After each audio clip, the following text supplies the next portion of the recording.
Pertama sekali saya ucap terima kasih kepada Kebawah Tuanku lah, sebab sebenarnya sebelum ni saya ada cakap tentang isu ni, tapi mungkin orang tak percaya. Sebab orang menyerang Datuk Seri Zahid mengatakan bahawa Datuk Seri Zahid telah menipu rakyat Johor. Konon-kononnya Datuk Seri Zahid lah yang menamakan Datuk Wan Hafiz sebagai Menteri Besar Johor. Sedangkan saya masih ingat lagi Datuk Seri Zahid beria mempertahankan Hasni Mohamad, walaupun akhirnya Hasni mengkhianati Datuk Seri Zahid dan menjemuh Datuk Seri Zahid. Tapi dengan kenyataan yang dikeluarkan oleh Kebawah Tuanku Mahkota Johor, akhirnya orang tahu bahawa memang Datuk Seri Zahid beria.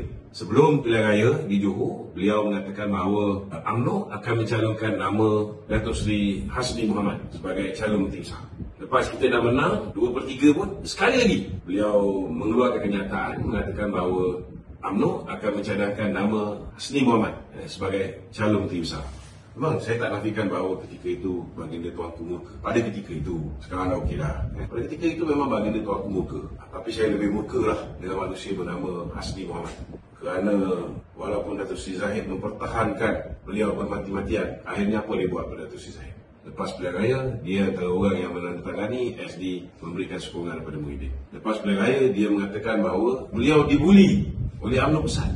Tak ke gila ni kenyataannya. Padahal Datuk Seri Zahid betul-betul all out, betul-betul percaya. Ini kelemahan Datuk Seri Zahid lah. Dia ingat semua orang baik macam dia. So, dia gagal untuk menilai siapa tu Hasni Mohamad. Kita pun tahu Hasni ni memang kiblat dia dengan Syamuddin Tunusi. Memanglah dia akan ikut apa yang Syamuddin cakap. Syamuddin suruh sokong Muhyiddin, dia sokonglah Muhyiddin. Pada ketika itu, sepatutnya dia lebih tahu bahawa baginda Tuanku lagilah murka kepada manusia bernama Muhyiddin Yassin. Bukan setakat baginda Tuanku murka kepada Muhyiddin.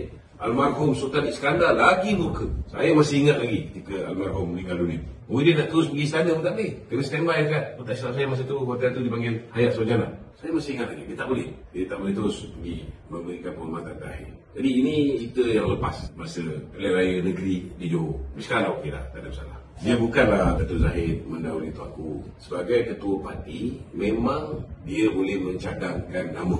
Ini kita kena faham. Tugas kita ahli politik, tugas kita ialah memenangi pilihan raya. Lepas memenangi pilihan raya, kita boleh mencadangkan saja.